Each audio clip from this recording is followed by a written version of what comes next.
কুমিল্লার ব্রাহ্মণপাড়ায় বন্যায় ক্ষতিগ্রস্ত কৃষকদের মাঝে বিনামূল্যে বীজ বিতরণ করা হয়েছে। শুক্রবার বিকালে উপজেলার ভগবান সরকারি উচ্চ বিদ্যালয়ে লিগ্যাল অ্যাকশন বাংলাদেশের আয়োজনে এ বীজ বিতরণ অনুষ্ঠিত হয়। অনুষ্ঠানে প্রধান অতিথি ছিলেন legal action Bangladesh lab Burichang ও ব্রাহ্মণপাড়া উপজেলার সভাপতি কৃষিবিদ ডক্টর কাজী হাসান সিদ্দিকী ডালিম।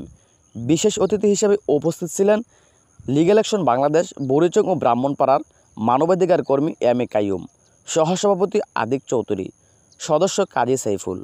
এ সময় উপস্থিত ছিলেন লিগ্যাল অ্যাকশন কার্যকরী কমিটির সদস্য সাংবাদিক রেজাউল হক শাকিল, প্রফেসর আবুল কালাম আজাদ, সদস্য ওমর সানি সহ আরও অনেকে।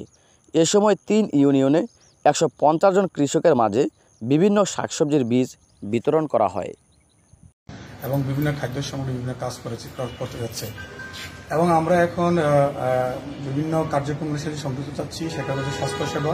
কিছুদিন আগে আমাদের স্বাস্থ্যসেবা নিয়েও কাজ চলছে ফেনীতে। আমরা বুড়িচং ভ্রমণ করার চেষ্টা করব যে আমাদের এই স্বাস্থ্যসেবাকে নিয়ে কাজ করতে।